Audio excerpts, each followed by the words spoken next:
sahabat Bang AS, saat ini saya bersama Kiai Muhyiddin Junaidi. Beliau adalah pelaksana tugas Ketua MUI Pusat. Ya, begitu Pak Kiai ya? Ya, betul. Nah, beliau ini dari dulu memang keahlian beliau itu hubungan internasional di MUI. Sekarang menjadi pelaksana tugas Ketua MUI karena Ketua MUI sekarang menjadi Wakil Presiden. Ya, kira-kira begitu ya? Ya, betul. Betul. Ya, Pak Kiai, kita ini kan sudah beberapa bulan berlalu dengan COVID ini, pemerintah penanganan COVID ini dan masyarakat juga terlibat. Nah, MUI juga dari awal-awal sudah terlibat bahkan mengeluarkan fatwa. Sejauh ini bagaimana pandangan MUI pertama terhadap penanganan COVID ini kaitannya dengan pelaksanaan ibadah umat Islam di Indonesia? Ya, terima kasih Pak Hadirin Stepu beserta kawan-kawan sekalian. Selamat berpuasa Ramadan 1441 Hijriah di tengah pandemi COVID-19. Majelis Ulama Indonesia menempatkan diri sebagai Khadimul Ummah wa Shadiqul Hukumah. Artinya pelayan umat dan mitra kritis, loyalis pemerintah. Pada saat pandemi COVID-19 menerpa Indonesia, maka kita pun turut ambil bagian berkontribusi bagaimana caranya agar umat Islam, bangsa Indonesia bisa mendapatkan guidance, petunjuk, nasihat dari lembaga Islam tertinggi di Indonesia. Ya. Karena kita menempatkan diri sebagai mitra pemerintah, tupoksi kami antara lain adalah menjadi penyambung lidah umat Islam Indonesia kepada pemerintah. Sebagai Khadimul Ummah itu ya? Ya, sebagai Khadimul Ummah. Terutama yang ada kaitan dengan masalah-masalah keagamaan, sosial, bahkan masalah politik. Oleh karena itu, karena umat ini perlu bimbingan secara langsung agar mereka tidak bingung, agar mereka tenang dan tidak ribut, maka kami mengeluarkan fatwa. Fatwa ini dibahas oleh para pakar di bidangnya masing-masing dan kami mengutamakan fatwa yang langsung ada kaitan dengan ibadah ritual dan ibadah sosial. Karena ibadah ini kan dibagi dua, ada ibadah sosial, ibadah ritual. Nah, ibadah ritual itu memang bagian yang tidak terpisahkan dari pola hidup umat Islam Indonesia. Maka kita mengutamakan bidang fatwa yang berkaitan dengan ibadah-ibadah tersebut. Fatwa itu ada seluruhnya sejak COVID-19 kami sudah mengeluarkan 8 fatwa. 8 fatwa.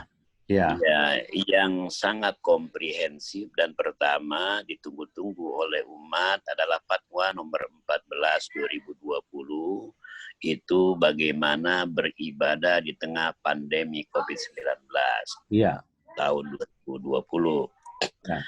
Yaitu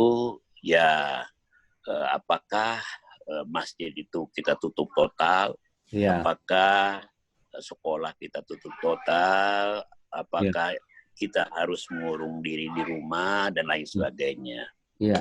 Secara singkat, fatwa itu memberikan uraian secara detail bahwa kami membagi kawasan itu menjadi dua kawasan. Yang pertama kawasan terkendali, yang kedua kawasan tidak terkendali.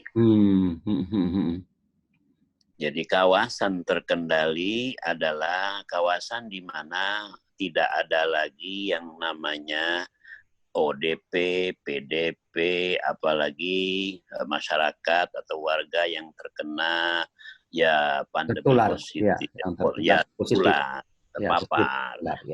Nah, di kawasan tersebut semua ibadah baik ibadah wajib, sunnah, dan nafil, itu biasa dilakukan secara normal. Ya. Ya, kawasan yang terkendali. Ya. Artinya aman. Aman. Atau Ya. dengan bahasa sosial kesehatan namanya kawasan hijau. Kawasan hijau. Jadi yang dimaksud dengan kawasan hijau atau kawasan terkendali itu adalah kawasan di mana masyarakatnya tidak ada yang ODP, tidak ada yang PDP, dan tidak ada yang positif tertular. Kira-kira begitu? Ya, betul sekali. Oke, ya. Jadi di kawasan tersebut itu kita melakukan ibadah seperti biasa. Iya. Yang nggak ada batasan, nggak ada yang namanya ya macam-macam, tetapi kita berharap agar semua itu mematuhi protokol kesehatan nasional pemerintah. Iya. Ya, meningkatkan kebersihan, kemudian dengan sanitary dan lain sebagainya. Ya. Tetap tidak menggunakan karpetnya langsung kita bawa dari rumah masing-masing. Ya. Nah, itu kita berharap. Tapi ibadahnya normal. Ya. Yang kedua, kawasan tak terkendali. Kawasan tak terkendali ini adalah kawasan yang merah, ya, di mana rawan akan pandemi COVID-19, ada ODP, ada PDP, ada yang positif, dan lain sebagainya. Kawasan itulah yang kita harus perhatikan, di mana ada sedikit perubahan dalam beribadah ritual. Apa perubahannya? Kita minta. Yang pertama, kami berharap semua tempat-tempat ibadah diberikan disinfektan, jaga kebersihan, kemudian physical distancing, social distancing. Nah, ibadah berjamaah di situ kita berharap tidak dilakukan. Bukan dilarang, tapi tidak dilakukan. Khawatir kerumunan orang yang lebih 5-6 orang bisa saja, ya, karena kita tidak tahu yang namanya OTG itu ya, orang tanpa gejala. Ini yang carrier ini, COVID-19 carrier. Maka kita berharap masjidnya tidak ditutup total, tapi tidak digunakan untuk aktivitas yang banyak menghadirkan kerumunan massa. Di samping itu, protokol kesehatan diterapkan secara ketat. Jadi kita berharap karena ini rumah ibadah, jangan sampai siar-siar agama terhenti total. Azan tetap ada, iqamat tetap ada, baca Quran tetap ada. Karena kalau ditiadakan itu akan menjadi sunyi. Iya, betul. Ya, siar-siar keagamaan tetap kita lakukan. Tapi yang datang ke masjid itu ya orang tertentu saja. Ya merebut saja, atau mereka yang petugas di masjid itu. Ya. Dengan memperhatikan protokol kesehatan pemerintah. Jadi jaga jarak 0,5 meter. Ya kalau 5 orang ya seperti itu. Dan tidak ada pengajian, tidak ada sholat Jumat, tidak ada sholat fardu. Nah, ini yang menimbulkan pro kontra. Bahkan provinsi-provinsi yang 34 itu juga selalu bertanya kepada kami, ini gimana ini MUI ini kok meminta agar kita menutup masjid dan lain sebagainya. Ya. Nah, terus terang banyak masyarakat kita ini dengan segala hormat kurang membaca fatwa itu secara komprehensif dan menyeluruh. Jadi mereka bacanya setengah-setengah. Ya. Akhirnya pemahaman juga setengah. Gitu. timbullah banyak masalah sosial. Ada orang yang mau sholat, boleh dilarang oleh DKM, marah-marah, dan sebagainya. Ya, ya. Nah, kita lakukan pertemuan dengan seluruh pimpinan MUI Provinsi via Zoom. Nah, kami jelaskan di daerah terkendali silakan. Ya. Tapi di daerah tak terkendali, nah ini yang harus diterapkan fatwa-fatwa kita. Nah, manusia tidak semua sama. Ya, ya. Ada yang dia paham, ada yang tidak paham. Ya, ya, ya. Yang tidak paham karena ibadahnya itu hanya berdasarkan iman, tapi kadang tidak pakai ilmu. Ya. Jadi kita perlu membedakan bahwa beragama itu tidak cukup dengan beriman saja, tapi harus berilmu. Ya. Baru beramal. 3 trilogi, 3 pilar agama itu. Jadi kalau hanya iman, berilmu, baru beramal. beramal. Ya. Nah, kawan-kawan kita itu banyak semangatnya beribadah hanya dengan beriman. Ya. Mengapa? Kata mereka, argumen mereka klasik. Mereka bilang, rumah ibadah itu tempat di mana kita mendekatkan diri kepada Allah. Iya. Kok ditutup? Sementara pasar dibuka, mall dibuka. Iya. Ini apa? Iya. Tidak adil. Ya, pintas. Ya, logika itu bisa diterima. Human logic. Benar ya. Nah, maka kita minta agar pemerintah mengikuti fatwa kita, fatwa MUI. Ya, kita sudah membantu. Tetapi pemerintah kan banyak juga pertimbangan. Iya. Nah, pertimbangan pemerintah yang pertama adalah masalah ekonomi. Nah, pertimbangan kami adalah masalah jiwa, penyelamatan jiwa. Maka dalam Islam itu ada 5 yang harus kita jaga betul. Menjaga jiwa, menjaga agama, menjaga akal, menjaga keturunan, dan menjaga harta. Ya kan? Ya. Jadi kita harus jaga semua sekarang. Kalau urutannya yang pertama adalah hifzuddin, menjaga agama. Nah, sudah nih fatwa ini masuk kan. Silakan kita beribadah, tapi aturannya kita jaga agama. Ya, pindahkan ya sholat Jumat itu dari satu tempat ke tempat lain. Dari kerumunan bisa ke rumah sholat fardunya. Sholat fardu, ya. Sholat Jumat juga karena masalah pandemi berbahaya, nggak apa-apa.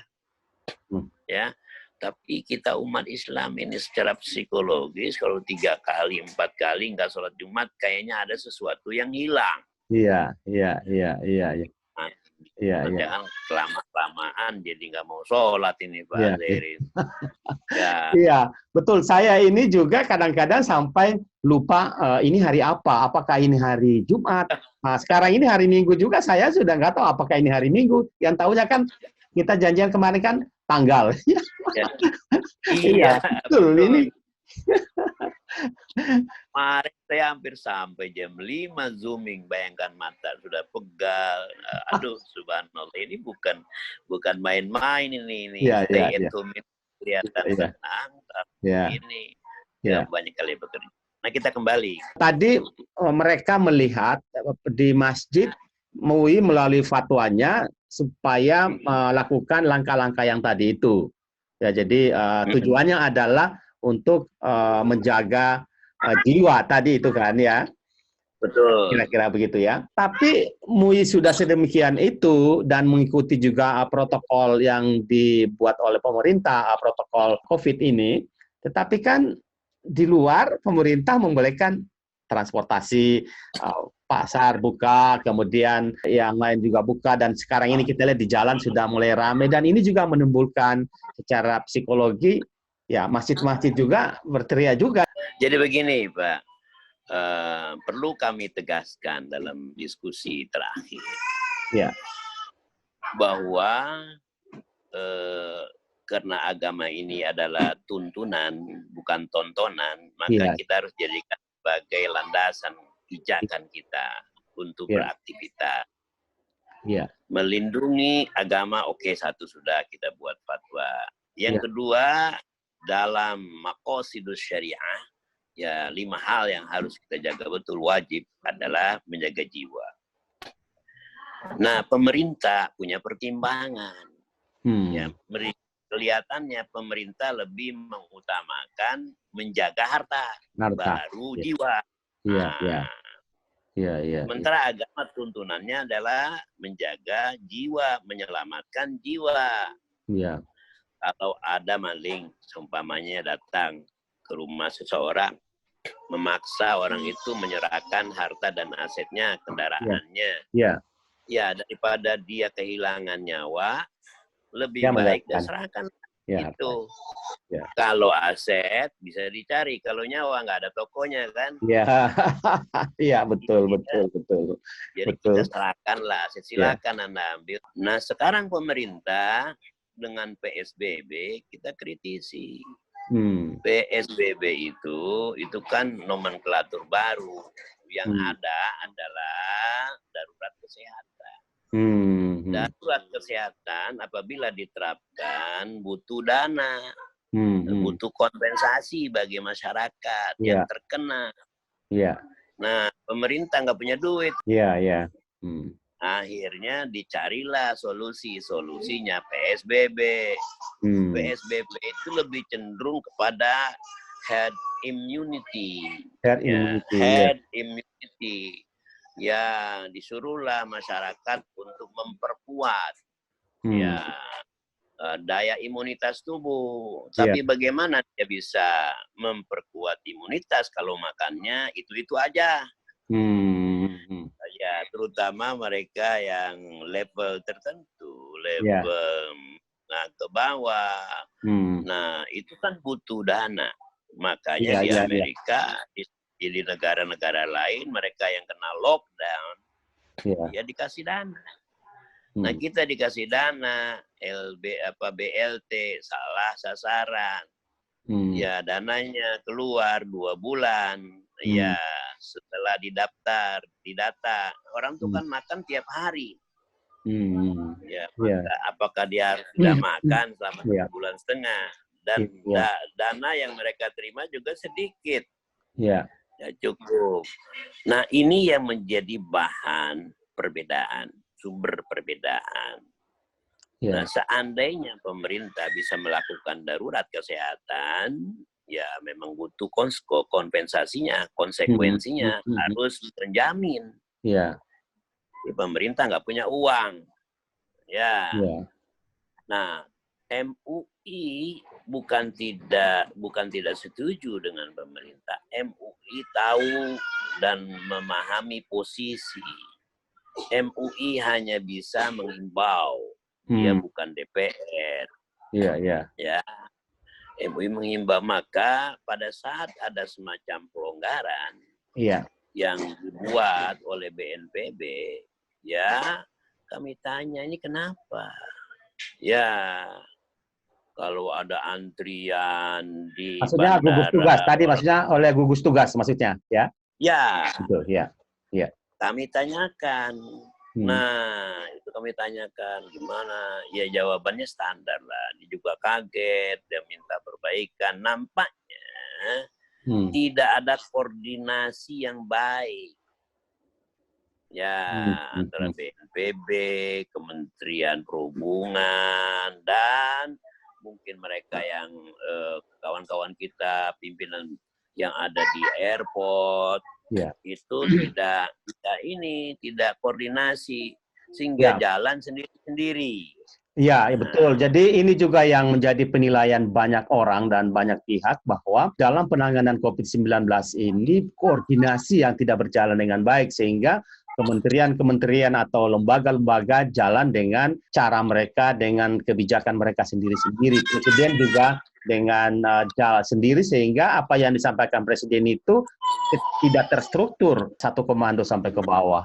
Nah, itu betul. Kami tanyakan. Kami berargumen seperti ini, Pak Zairin. menjaga kesehatan sama dengan menjaga nyawa dan jiwa. Maka dibutuhkan satu kesatuan sikap. Dari atas sampai ke bawah begitu. Iya. Ya kan, sudah hijau-hijau, merah-merah. Iya. Itu harusnya tidak boleh dilanggar. Nah, kalau pelanggaran ada sanksi. Nah, ini kan kita tidak jelas sekarang. Ya, antara kementerian saling berbeda pendapat, saling menyalahkan, yang satu mengeluarkan ini boleh, yang itu tidak boleh. Nah, kami katakan, kalau masalah kesehatan tidak cepat diselesaikan, maka dia akan menimbulkan masalah ekonomi. Kita udah berapa minggu di lockdown ini, di PSBB, 2 bulan. Ini luar biasa. MUI sudah memberikan pertimbangan sebegitu rupa ya. Iya. Nah, kalau masalah kesehatan tidak diselesaikan cepat dengan banyaknya kebijakan-kebijakan yang ambigu dan amburadul, sudah pasti dia dampaknya ke ekonomi. Nah, maka kami minta tolong BNPB harus jelas. Kalau BNPB mengatakan orang yang di bawah 45 tahun bisa beraktivitas karena mereka bukan berisiko tinggi, ternyata fakta di lapangan, data dan fakta beda. Justru mereka lebih tinggi kan? Benar. 53,3%. Iya kan? Ya, lebih tinggi. Dibanding dengan yang 45 tahun ke atas itu 46,7%. Nah, itu kan. Ya. Jadi bagaimana? Ini jangan akhirnya para pengusaha yang memang juga tidak mau kehilangan aset, tidak mau rugi. Oke, buat kebijakan. Buat kebijakan, kalau hanya masuk, karyawan akan kehilangan pekerjaan. Kalau nggak masuk, terpaksa masuk. Nah, terjadilah kerumunan, interaksi sosial, dan ini kita nggak tahu ya orang tanpa gejala itu gimana. Dan ini juga memungkinkan penanganan ini atau berakhirnya COVID ini akan semakin lama. Nah, kalau semakin lama, orang semakin kehilangan uang. Uangnya ya kayak kita aja masalah. Iya. Nggak ada yang nggak terpengaruh sekarang. Mayoritas pengaruh. Tinggal di rumah bukan berarti pengeluaran kurang. Tapi bukan main itu kan. Masaknya harus 3 kali. Makan mau enak. Kan? Bentar-bentar online. Apa itu kan? Jadi budgetingnya nambah nih. Nah, kami katakan akan timbul masalah ekonomi sosial. Ya, terutama masalah ekonomi, terutama yang grassroots level society. Ini bagaimana tukang tempe, tukang gorengan, kalau nggak dagang 2 hari habis duitnya. Apalagi kalau nggak dia dagang 1 minggu, 1 bulan, gimana? Sementara dapatnya cuma 600.000. 600.000 itu bertahan berapa hari? Nah, ini harus dipikirkan. Nah, kalau masalah ekonomi tidak bisa diselesaikan, kalau pemerintah masalah kesehatan aja nggak mampu, apalagi masalah ekonomi. Ekonomi diserahkan, herd immunity. Herd immunity itu, aduh, beda kita dengan Korea Selatan. Korea Selatan itu memang sudah sistemnya sudah mapan, bagus. Nah, kita disuruh ngikut seperti Korea Selatan. Nggak bisa, nggak apple to apple. Nah, karena masalah ekonomi nggak diselesaikan, akan menimbulkan masalah sosial. Nah, sosial apa? Sosial itu akan terjadi tindak kriminal. Dari ya tingkatnya yang kecil sampai yang besar. Penjambretan, penodongan, pembunuhan, perampokan, itu akan terjadi. Ya, itu memungkinkan. Orang pada saat perut manusia itu kosong, lapar, dia jangan diceramahin. Dia jangan dikasih diseminari, jangan. Dia dikasih makan, baru bisa kan? Iya. kasus sosial, perampokan, penjamretan, penodongan itu kan sudah terjadi di mana-mana. Mengapa? Karena tidak punya uang untuk beli makanan dan minuman, ya in order to survive. Nah, apalagi para narapidananya udah dikeluarin dari penjara-penjara itu. Ada yang baru 2 hari dikeluarkan dari penjara, langsung nodong mobil orang, ya, mencuri dan lain sebagainya. Nah, itu terjadi. Maka kita tidak mau itu. Dan kita juga nggak enak kalau kita pergi ke masjid, tiba-tiba, ya, la samahallah, ada penodongan. Ya, apabila terjadi kepada rumah tangga kita, itu akan menimbulkan masalah pula. Ya kan? Ya, nah Kiai sebagai dalam kapasitas sebagai ketua MUI berbicara dengan Pak Doni Monardo itu ada kesimpulan apa? Belum ada. Jadi kita akan teruskan pada pertemuan berikutnya hari Selasa. Jadi Pak Doni hanya sangat standar. Dia menghimbau supaya tokoh-tokoh agama bla bla bla. Kita udah paham, kita udah ngerti itu, nggak usah. Bahwa tokoh-tokoh masyarakat harus ini, harus itu. Ya, kita udah jalankan. Nggak perlu dihimbau, kita udah lakukan. Ya kan? Ya. Nggak perlu lagi, benar-benar kita udah merasa, ya, built in. Ya, bahwa ini tugas kita. Maka umat harus dicerahkan. Dan umat ini kan mendengar pimpinan-pimpinan agama. Apa yang dibilang MUI sekarang kan di tempat-tempat misalnya di Bogor, di beberapa tempat yang PSBB ini kan masjid-masjidnya kan memang ditutup. Memang tidak ada kegiatan aktivitas ibadah di masjid kecuali suara azan. Yang lain-lain juga gereja dan lain-lain juga pimpinan agama ya tutup juga. Artinya apa? Bahwa pemimpin-pemimpin agama ini didengar sama umat.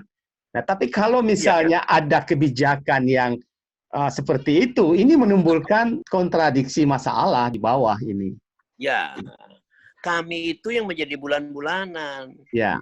Mereka menuduh kami ini agen komunis, agen Yahudi yang memerintahkan masjid ditutup, nggak boleh sholat, pasarnya bebas, malnya bebas, kemudian moda transport umum boleh. Akhirnya MUI dimarginalkan, dipojokkan. Sementara tujuan kita bukan itu. Tujuan kita adalah sama-sama dengan pemerintah dalam rangka memutus mata rantai penyebaran pandemi COVID-19, tolong stay at home. Nanti akan ada bantuan. Tapi pemerintahnya tidak punya koordinasi yang baik. Dananya yang tidak memadai. Kerjanya lambat. Bahkan kita ini yang lakukan PSBB di komplek, di perumahan masing-masing kan secara mandiri. Ya, membeli peralatan, sanitasi, semua kita beli sendiri. Nggak ada itu namanya sumbangan dari pemerintah. Kita aja berdasarkan kesadaran warga dan tokoh masyarakat serta tokoh agama. Maka kita lakukan itu. Nah, Pak Doni nggak memberikan solusi. Nah, dia akan melakukan kajian. Nah, yang jadi masalah mungkin ada seorang mungkin menteri yang terlalu powerful. Menurut kami. Segalanya harus berdasarkan titah dan order dari dia. Ya, nah ini menteri ini kalau menurut kami hanya memikirkan ekonomi, nggak memikirkan jiwa. Sementara agama menempatkan jiwa dulu, baru ekonomi, gitu. Lalu bagaimana dengan Lebaran Idul Fitri nanti? Nah, apakah sudah boleh mereka keluar ke lapangan atau masih lapangan itu di lockdown lagi? Ini seperti apa hasil pembicaraan dengan Ketua Gugus Tugas, Kepala Gugus Tugas? Tidak sampai ke situ, tapi kami kembali ke fatwa. Kami katakan fatwanya kawasan terkendali silakan dengan memperhatikan protokol kesehatan. Ya, tapi kalau di kawasan yang tidak terkendali jangan. Lebih baik lakukan di rumah. Ya. Nah, kalau memang ada progres di sebuah kawasan dari kuning menjadi hijau. Ya silakan koordinasi. Nah, siapa yang punya otoritas? Ya, yang punya otoritas adalah para tokoh masyarakat dan para tokoh agama. Ya.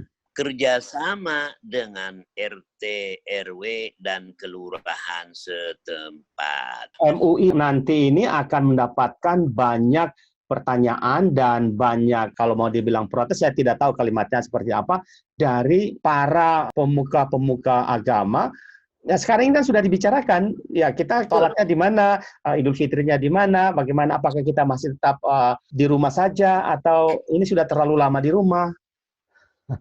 Betul. Saya sependapat dengan Bapak. Semua umat itu sama.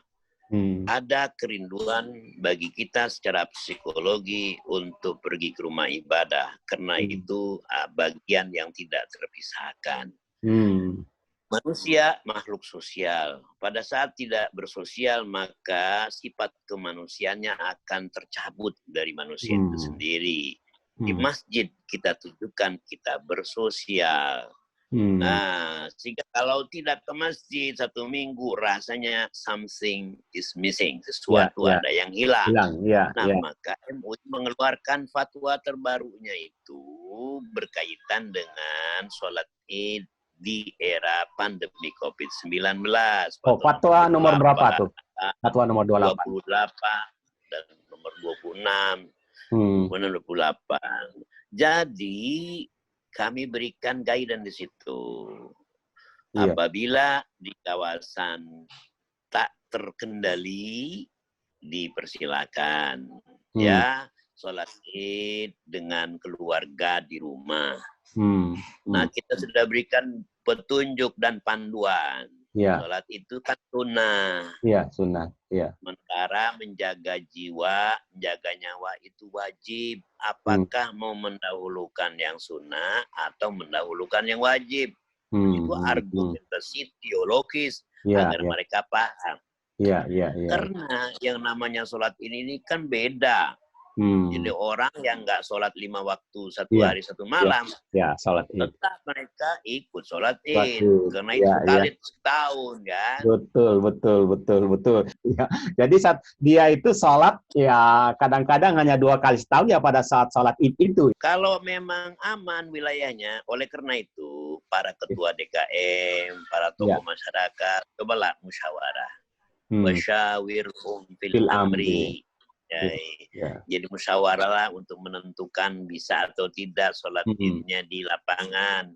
Kalau memang kawasannya tidak ada ODP, tidak ada PDP, tidak ada yang positif, apa yang ditakutkan itu sesuai dengan fatwa MUI.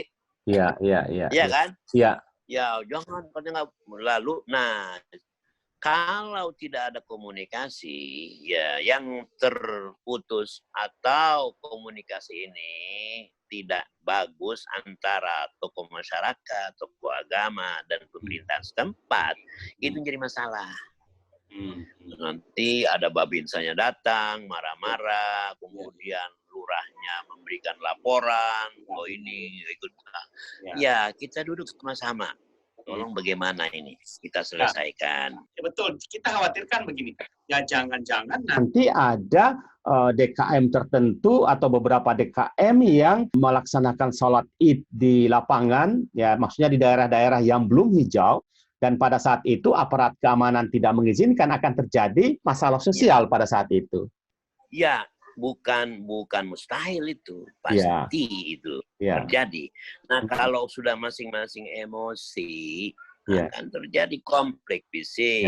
Maka kita hindari, kita ini kan bulan Ramadan, kembali ke fitrah. Orang yang fitrah itu adalah orang yang tidak mau melakukan sesuatu yang nggak ada manfaatnya. Orang yang cenderung ingin berbuat baik.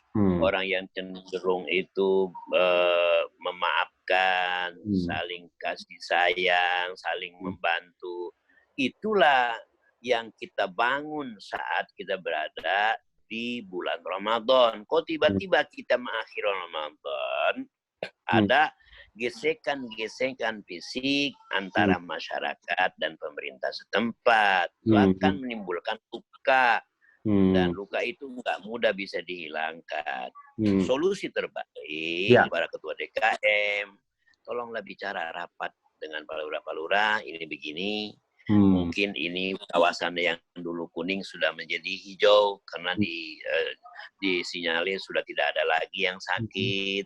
Maka kita sholat Idul Fitri di lapangan dengan protokol kesehatan nasional, physical distancing. Oke, kita tutup tuh. Nah ini bagian ini siapa pengamanannya, pakai apa, bawa senjata sendiri. Orang-orang tua yang sudah uzur nggak usah.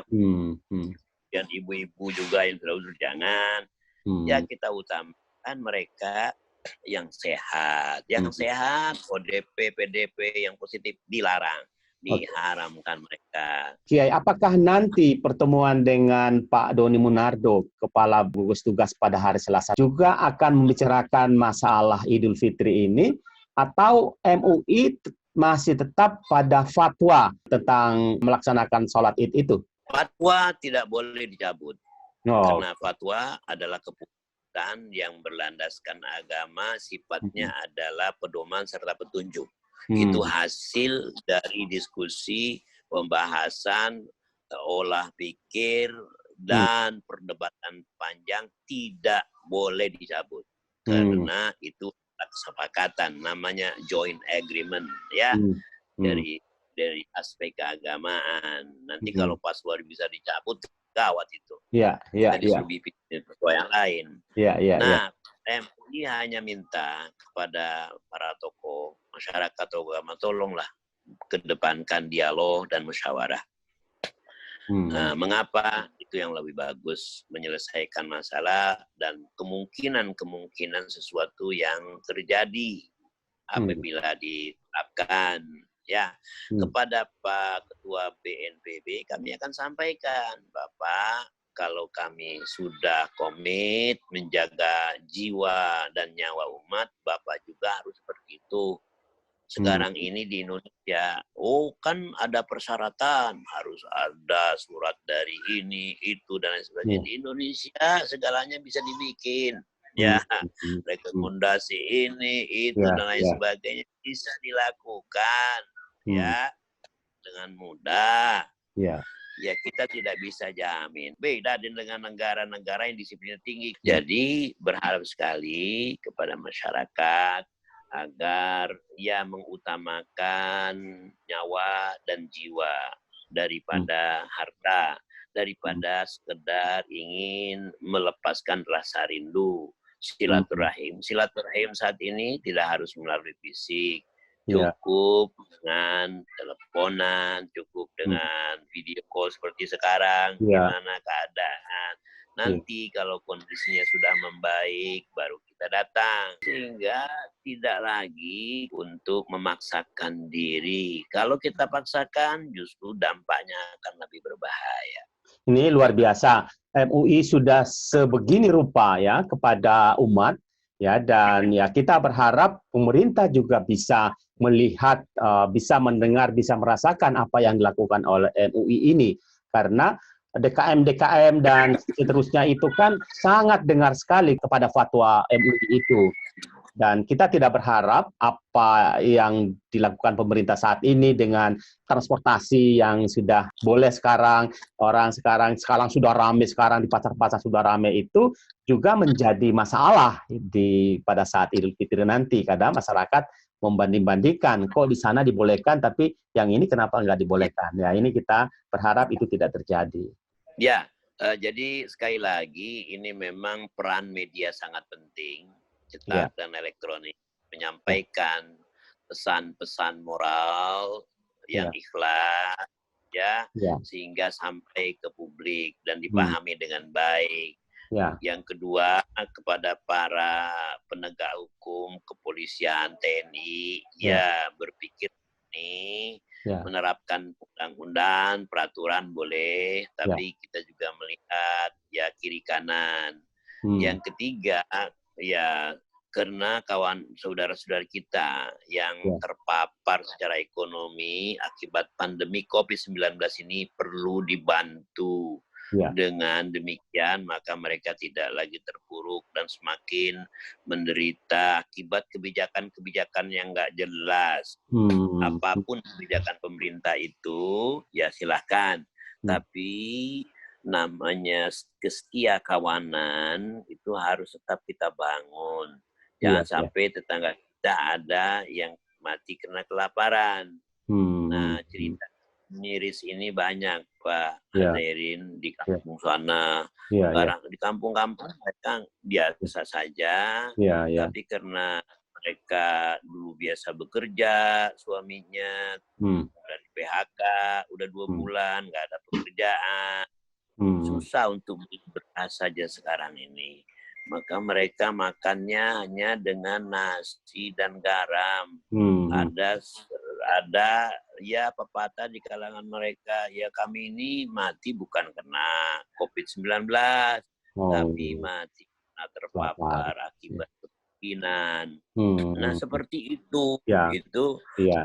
Di kampung sana. Kalau kita di kota mungkin tidak ya, tapi kita juga kan harus lihat. Nah kepada yang punya, yang agnia, tolong bantu. Ya membantu mereka ini kan wajib. Nah, kalau untuk berkunjung lebaran ke keluarga itu sunnah ya, dalam kondisi seperti ini. Nanti kita cari waktu yang lebih pas. Nah, kepada pemerintah, kami selalu mengingatkan, buatlah kebijakan yang baik. Yang tujuannya adalah untuk menjaga keamanan ya nyawa dan jiwa raga masyarakat, bukan mengedepankan kepentingan ekonomi. Ingat, kepentingan ekonomi memang juga perlu dijaga, ya. Kita sadar mungkin pemerintah mendapatkan tekanan dari para pemilik modal yang rugi akibat bisnisnya tidak jalan. Tapi apakah kita pemerintah mementingkan ya masa depan segelintir orang kaya yang sudah kaya, yang hartanya nggak akan habis 7 turunan, ya? Apakah itu yang lebih kita utamakan atau mementingkan rakyat jelata yang memang kehidupan mereka itu berada di tangan kita?